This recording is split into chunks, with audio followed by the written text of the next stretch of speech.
Les entraînements ou protocoles médicaux ou nutritionnels que suivent les sportifs de haut niveau sont encore insuffisamment destinés spécifiquement aux athlètes féminins. En effet, la recherche dans le domaine des sciences du sport demeure, pour l'essentiel, consacrée aux hommes. La physiologie féminine se distingue cependant de la physiologie masculine et doit donc être étudiée afin de bien comprendre par quels mécanismes elle agit sur la performance des femmes. Juliana Antero, chercheuse à l'IRMES, en charge du projet Empower, vous explique pourquoi et comment la science peut assister les femmes dans leur quête de réussite sportive.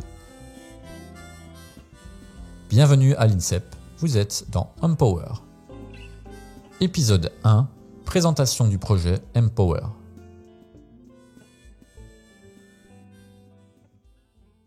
Pour ce premier numéro de Empower, je reçois Juliana Antero, qui est chercheuse à l'INSEP et qui est responsable de ce projet Empower.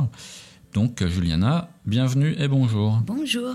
Alors, explique-nous, qu'est-ce que c'est exactement ? Empower, c'est un projet d'accompagnement scientifique de la performance des athlètes féminines.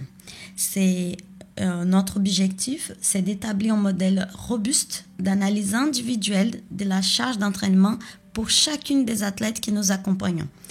Le but, c'est vraiment d'optimiser la réponse à l'entraînement de ces athlètes à travers une charge qui soit finalement adaptée à leur physiologie féminine.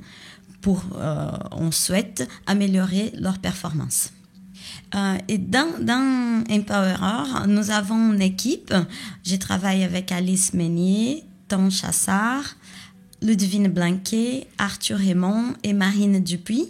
Nous sommes alors une équipe que nous mettons en place ces suivis avec différentes disciplines sportives. Aujourd'hui, nous suivons 6 sports différents. On a environ 70 athlètes suivis dans le cadre de ces projets. Nous avons différents sports aussi qui sont présents dans ces projets. Et cet accompagnement se fait à travers un monitoring de l'athlète féminine. C'est ces monitoring qu'on va parler aujourd'hui. D'accord. Alors, est-ce que tu peux définir ce qu'on appelle le monitoring exactement ? Le monitoring de l'athlète, c'est ces dispositifs qui nous permettent de suivre les données de l'athlète pour savoir quel est leur état de forme, pour pouvoir anticiper aussi son état de forme et éventuellement, une fois que nous avons assez de données, des reculs de données pour l'athlète, tracer un profil pour savoir s'il est peut-être plus à risque des blessures ou des contre-performances, ou à l'inverse, comment est-ce qu'on peut amener ou manager sa charge d'entraînement pour qu'il puisse avoir, et dans notre cas, pour qu'elle puisse avoir une réponse optimale à l'entraînement. D'accord. Alors, Juliana, par contre, comment ça se passe, le monitoring, concrètement ? Les monitorings, on peut les faire en suivant les données de l'athlète. Et comment on met ça en place ? Ça dépend de quelles sont les données disponibles pour chaque athlète. Mais en général, on va mettre en place une appli. Et on utilise d'ailleurs l'Athlète 360, l'AMS de l'INSEP, dans le cadre du Sport Data Hub. Et dans le cadre de l'AMS, nous avons une appli. Et cette appli que nous allons développer selon les besoins de chaque athlète, de chaque fédération sportive, il y en a un questionnaire que les athlètes peuvent répondre les matins ou après l'entraînement. Et les matins, ils vont répondre à des questions sur leur état de forme général. Par exemple, si elles ont bien dormi, si elles se sentent en forme, quel est leur niveau de stress, etc. Mais spécifiquement associé au projet Empowerer, du fait qu'on prend en compte les spécificités féminines pour essayer de mieux les comprendre, mieux les maîtriser et tirer profit d'ailleurs de cette physiologie féminine. On inclut aussi des données spécifiques aux femmes, par exemple les cycles menstruels, les symptômes qui peuvent être associés au cycle menstruel, mais au-delà de ça, nous avons aussi tous les suivis classiques avec est-ce que les athlètes ont des courbatures, est-ce qu'elles ont des douleurs, etc. Ça, c'est en premier temps. On fait cette collecte des données journalières, subjectives. Mais ce sont des données quand même assez importantes pour nous donner des indices sur l'état des formes de l'athlète, sa capacité à bien s'entraîner, surtout à la longue. Au fur et à mesure qu'on continue à suivre ces athlètes, nous pouvons constituer un profil et surtout avoir un historique qui nous permet éventuellement d'anticiper quand il y a des données qui commencent à signaler en état d'alerte, on va dire. Et donc, il y en a cette appli les matins où elles peuvent remplir ces données subjectives sur leur état de forme, mais il y en a aussi toutes les données qui sont produites à l'entraînement. Ça peut être les données des charges d'entraînement et cela varie énormément d'un sport à l'autre. Si je donne l'exemple du cyclisme, c'est un sport qui les données de charges d'entraînement sont peut-être plus facilement quantifiables parce que les athlètes, elles ont des capteurs de puissance sur les pédales du vélo. Et donc, on sait exactement quelle est la puissance développée sur les vélos, quelle est la cadence, la vitesse, mais on a aussi des données GPS du type l'altitude, la température. Et donc, toutes ces informations aussi sont recueillies et analysées en parallèle avec les données subjectives de l'athlète, mais aussi sa fréquence cardiaque, son ressenti de l'effort. Et toutes ces données nous permettent de suivre au jour le jour l'état des formes et la réponse de l'athlète à l'entraînement. Et c'est ce qu'on appelle les monitoring de l'athlète.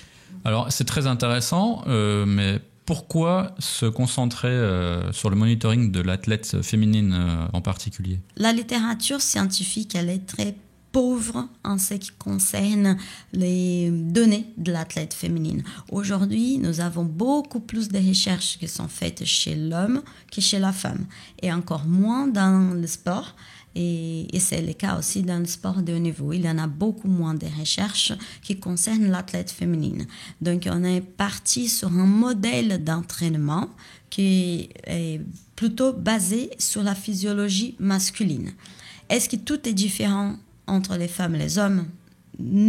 Peut-être oui, peut-être pas, mais pour qu'on puisse savoir où se trouvent les différences, il faut commencer par bien les étudier. Il faut commencer par savoir est-ce qu'il y a des choses qui sont vraiment spécifiques aux athlètes féminines.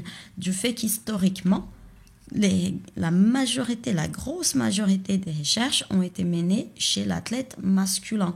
Est-ce que, par exemple, les femmes s'adaptent différemment aux charges d'entraînement? Est-ce que la méthode de planification des charges aujourd'hui, c'est idéal, c'est optimal pour l'athlète féminine?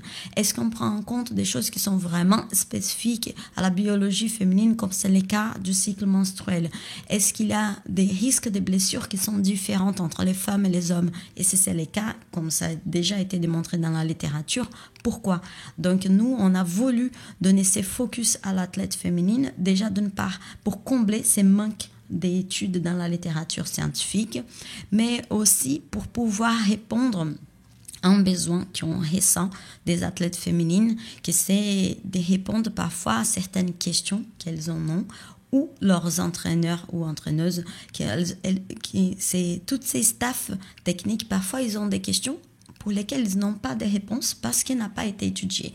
Donc, on a voulu donner ces focus pour pouvoir mieux accompagner les athlètes féminines dans le but aussi de contribuer à la performance, notamment aux Jeux de Paris en 2024.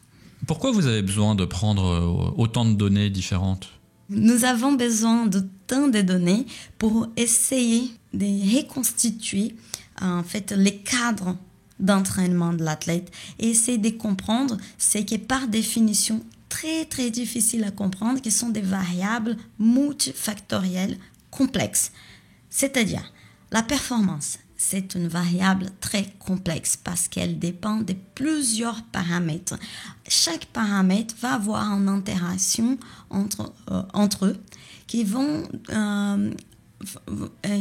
en fait, tous ces paramètres vont avoir une interaction entre eux et un pattern va émerger pour avoir une réponse en termes de performance, par exemple. Sauf que cette même performance va avoir une influence sur ces paramètres qui, à nouveau, vont avoir une interaction entre eux et qui vont voir émerger un nouveau patterns et aux nouvelles performances. Donc ça, c'est un cadre mathématique de la complexité.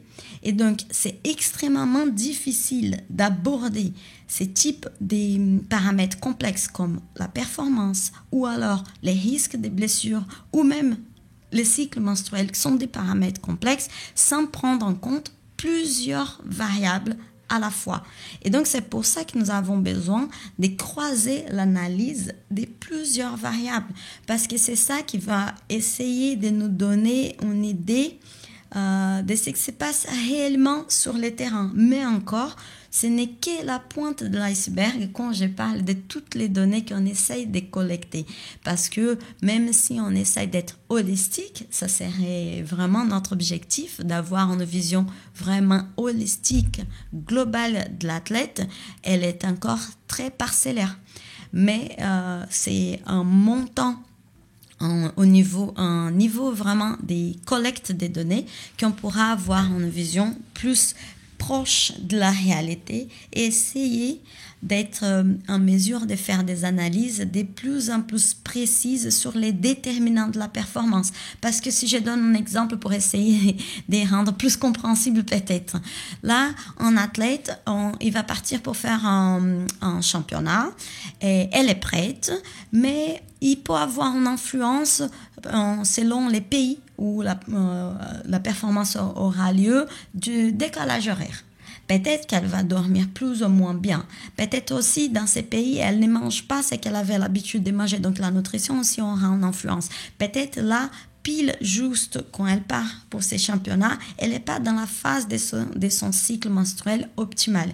Mais aussi, elle avait une douleur aux ischio-jambiers qui commence à sentir. C'est là, tous ces paramètres ensemble vont avoir une influence sur sa performance. Mais peut-être que les jours J, elle a un mental d'acier et tous ces paramètres normalement ont une influence sur son entraînement ne vont pas avoir un rôle très important pour sa performance.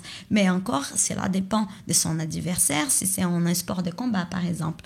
Et donc, tous ces paramètres vont avoir une influence. Donc, pour qu'on puisse espérer de faire un accompagnement scientifique de la performance plus précis, il nous faut avoir une vision plus globale de tous ces paramètres qui peuvent avoir une influence.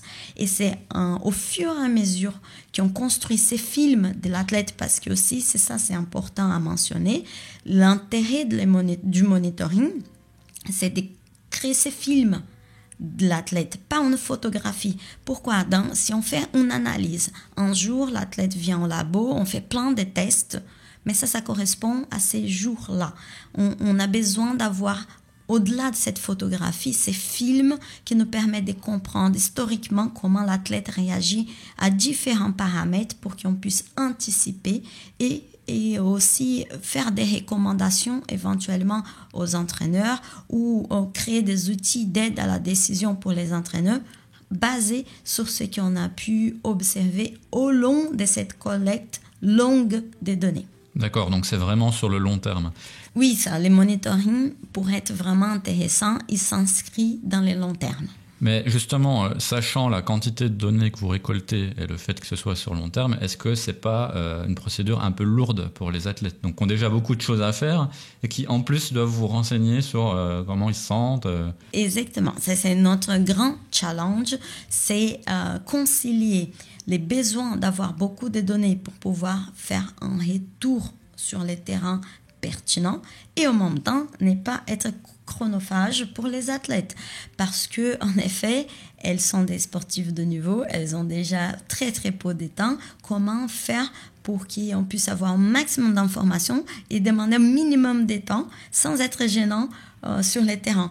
Et ça, par exemple, nous avons des retours d'athlètes que remplir tous les matins, c'est quand même assez fatigant. C'est pas fatigant, ça prend environ 30 secondes, 1 minute, selon les informations qu'elles vont rentrer. Elles vont nous dire, c'est pas que c'est fatigant, mais c'est à la longue, il y a un peu de lassitude qui s'installe et c'est normal. Mais de ce fait, on essaie de réduire à la fois les questionnaires, on change de temps en temps aussi la forme qu'on fait la collecte des données pour éviter la lassitude. Après, certaines données sont collectées de façon assez simple, comme j'ai donné l'exemple du cyclisme avec les capteurs de puissance sur les pédales. C'est là, ça leur prend pas des temps.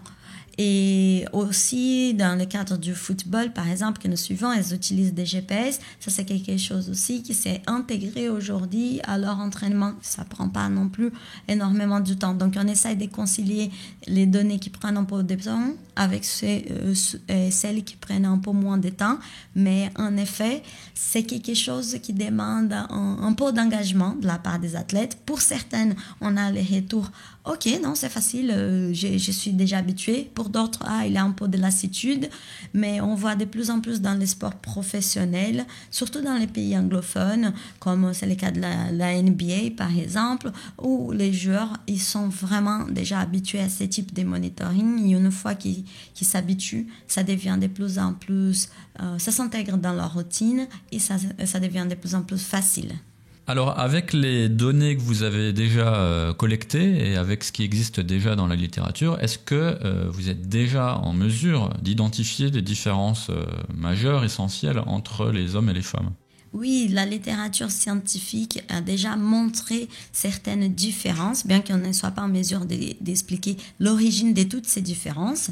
Mais par exemple, en ce qui concerne les risques de blessures, et il est déjà montré qu'il y a des différences entre les types de blessures qui encourent les athlètes féminines et les athlètes masculins. Si je prends l'exemple, par exemple, des études montrant les blessures les plus typiques au football, on a des études montrant qu'il y a plus de risques de blessures au niveau des articulations et des ligaments pour les athlètes féminines, tandis que chez l'athlète masculin, on voit plus de blessures au niveau des muscles et des tendons. C'est que les données assez flagrantes, nous avons au niveau du genou et il y a un constat dans la littérature assez solide montrant que les risques des ruptures du ligament croisé antérieur, c'est une blessure assez pénible pour l'athlète parce que ça entraîne un temps d'arrêt assez important, d'environ 6 à 9 mois.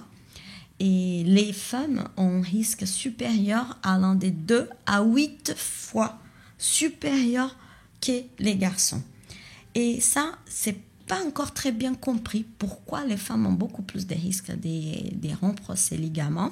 C'est le cas dans des sports de pivot, c'est le cas dans des sports comme les skis. Les femmes, elles sont plus à risque. Pourquoi ? Il y en a plusieurs hypothèses évoquées. Il nous manque encore beaucoup d'études pour qu'on puisse mieux comprendre pourquoi il y a ces différences, pour qu'on puisse alors essayer d'éviter, par exemple, éviter ces blessures du genou. Mais parmi les hypothèses évoquées sur ces différences, il y en a plusieurs. L'une, ça serait lié aux fluctuations hormonales pendant les cycles menstruels, en raison de l'augmentation de l'estrogène, augmenterait la laxité des ligaments et pourrait mettre les athlètes plus à risque de ce type de blessures. Ça, c'est une hypothèse. Il y a des hypothèses aussi associées à la biomécanique des athlètes féminines avec une position du genou plus favorable à ce type de torsion qui entraînerait ces types de risques de blessures. Mais il y a aussi des hypothèses sociologiques même. Par exemple, les athlètes féminines commencent plus tardivement à faire les renforcement musculaire des quadriceps, des membres inférieurs, et quand elles les font avec un peu moins des charges, peut-être, c'est qui mettrait leurs genoux plus, ça serait un facteur à risque pour ce type de blessures. Donc on a plusieurs hypothèses allant de l'hormonal jusqu'à la sociologie pour expliquer ces différences, mais c'est un fait qu'il y en a, ces différences des risques de blessures. Tu as parlé de différences qui vont plutôt dans le sens négatif pour les femmes. Est-ce qu'au contraire, il y a des avantages à être une femme quand on fait du sport ? Alors, il y en a aussi des différences dans ce sens, que ça serait du sens positif pour l'athlète féminine. Il y a des études montrant, par exemple, que la fatigabilité, donc la fatigue neuromusculaire des athlètes féminines serait diminuée vis-à-vis des athlètes masculins. Par exemple, je vais citer une étude qui a mis en place un protocole dans lequel les volumes étaient adaptés pour les hommes et pour les femmes par rapport à leur force maximale. Et les hommes étaient significativement plus fatigués que les femmes après la réalisation de ces protocoles.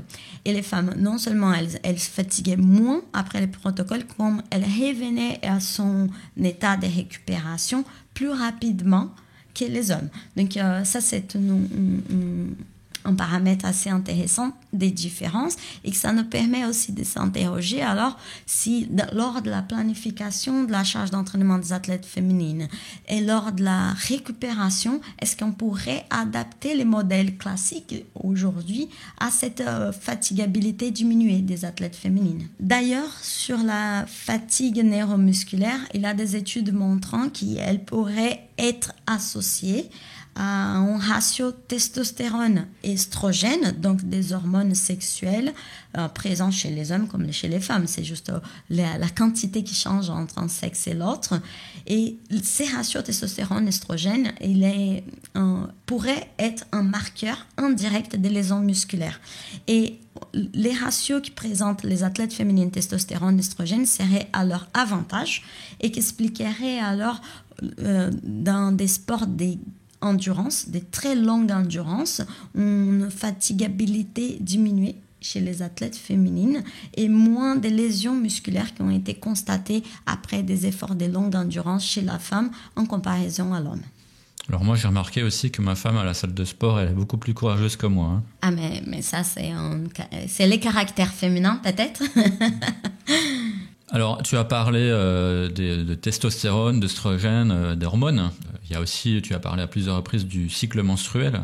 Alors, tout cet aspect hormonal qui est quand même très différent chez la femme et l'homme, quelle est sa place exactement alors chez l'athlète féminin ? Est-ce que c'est quelque chose d'absolument important ou c'est quelque chose de un peu secondaire ? Les cycles menstruels, il s'inscrit dans la construction de la performance de l'athlète au même titre que d'autres paramètres. Par exemple, on prend en compte les sommeils, on prend en compte la récupération, on prend en compte la nutrition, les risques de blessures. Les cycles menstruels, il va s'inscrire comme un autre paramètre. Donc, il n'a pas une place majeure ni une place mineure, mais il faut qu'on comprenne quelle est la place de ces cycles parmi tous ces paramètres qui permettent de construire la performance d'un athlète de haut niveau. Nous, dans le cadre du projet Empowerer, on commence à identifier des profils de réponses aux fluctuations hormonales au cours du cycle différents entre les athlètes féminines. Donc, nous avons des athlètes qui ressentent une vraie influence du cycle lors de leurs entraînements et d'autres qui ne ressentent pas. Parmi celles qui ne ressentent pas, il y en a celles qui prennent les pilules, mais pas que. On a vu aussi des effets des phases des pilules selon la concentration des hormones. Nous avons aussi celles qui ont leur cycle naturel, qui ont des fluctuations hormonales, et pour autant, elles ne ressentent pas cette influence. Donc, pour ces profils-là, on n'a pas besoin de prendre en compte les cycles. Mais pour d'autres, ça a une vraie influence. Donc, si on parle des athlètes de haut niveau, où on essaye d'optimiser leur performance, on essaye d'assurer leur état de santé, c'est très important de prendre en compte. Mais ça, c'est un paramètre, c'est comme tous les autres. Si je prends à nouveau l'exemple de la nutrition, pour certains, ou pour certains sports, où il y a par exemple des catégories de poids, les poids de la nutrition, ça sera plus important. Donc là, pour les cycles menstruels aussi, est-ce que c'est un athlète d'endurance? Est-ce que c'est un athlète qui a des phases où elle a une fenêtre vraiment optimale pour l'entraînement? Parce que ça, c'est un point aussi important, c'est que les cycles, ce n'est pas que la période des règles, c'est important à souligner. Les cycles, c'est un cycle. Les cycles, il est associé à toutes les fluctuations hormonales. Donc les cycles, si l'athlète elle a des phases où elle ressent que c'est plus difficile de s'entraîner, cela veut dire qu'il a une fenêtre optimale d'entraînement. Parce que s'il a un moment plus difficile, il a un moment plus positif. Et donc, nous, on essaie d'identifier cette fenêtre optimale d'entraînement et avant tout, que l'athlète puisse mieux se connaître. Parce que du moment qu'elle se connaît un peu mieux, elle peut maîtriser aussi tous les ressentis qu'elle a pendant l'entraînement et parfois savoir justifier d'où vient peut-être une contre-performance ou à l'inverse d'où vient la grosse pêche pour un certain entraînement. Ça peut être aussi rassurant pour l'athlète. Sans parler aussi que c'est un sujet qui peut être parfois tabou. Et beaucoup d'athlètes peuvent être enfermés sur des questions qui ont un impact sur leur entraînement, sur leur performance. Par exemple, il y en a des athlètes qui en souffrent avec des douleurs assez importantes pendant les règles. Si on n'en parle pas, si on ne prend pas ça en compte lors de leur développement, de leur carrière sportive, elles vont s'enfermer et en croire que c'est normal. Or, ce n'est pas normal. Il y en a un certain nombre de paramètres qui, si on n'en parle pas, on n'est juste pas en mesure d'identifier des actions simples à corriger et qui permettent un entraînement plus en phase avec leur ambition d'être, par exemple, championne olympique. Donc, il y a des choses qu'on peut identifier, assurer leur santé et juste en parlant et en brisant ces tabous autour du cycle menstruel. Alors, au-delà de l'aspect recherche d'une meilleure performance, aider les athlètes pour la performance, est-ce que toutes ces recherches peuvent aussi aider les femmes, tout simplement, sentir mieux dans leur vie quotidienne ? Je pense que c'est l'un des objectifs aussi principaux d'Empowerer, c'est déjà que les athlètes elles puissent apprendre plus sur elles-mêmes pour qu'elles puissent mieux maîtriser leur carrière en tant qu'athlète, mais en tant que femme aussi. On a pu voir des exemples simples. On a identifié parmi un groupe d'athlètes qu'on suivait, elles prenaient la pilule, sauf qu'elles avaient beaucoup de symptômes. Sauf que si on ne compare pas ces symptômes, on ne les accompagne pas, c'est difficile à estimer qu'est-ce que c'est avoir beaucoup de symptômes. Quand je parle des symptômes, c'était avoir mal à la tête, fatigue augmentée, des crampes, tous des paramètres qui peuvent avoir une influence négative sur l'entraînement. Mais elle pensait que c'était normal. C'est normal. Pourquoi ? Parce qu'on n'en parle pas, on ne mesure pas. Et c'est important, ce qui n'est pas mesuré ne peut pas être amélioré. Donc, en mesurant, on s'est rendu compte que pour des athlètes qui prenaient la pilule, il y avait quelque chose d'anormal par rapport au nombre des symptômes. Et c'était des actions simples à corriger et qui pourraient les permettre de mieux s'entraîner. C'est ce qu'on a fait en discutant avec Carole Maître, gynécologue ici à l'INSEP. On a discuté avec elle, on a vu le nombre des symptômes et après on s'est dit, il y a des actions simples qui peuvent être mises en place, bien sûr, avec la gynéco, mais par exemple, est-ce que c'était nécessaire est-ce qu'on peut trouver une pilule plus adaptée ? Et c'était le cas. Et donc, ce sont des actions simples qui vont avoir un impact sur leur entraînement, mais aussi sur leur vie des femmes. Eh bien, merci Juliana pour toutes ces explications. C'est vraiment passionnant, hein. Alors là, on n'en est qu'au premier épisode de cette série. Tu vas revenir donner davantage de détails et peut-être accompagner par moment. Et donc, on te retrouvera ici avec grand plaisir. Ça serait avec grand plaisir aussi. Je serai de retour.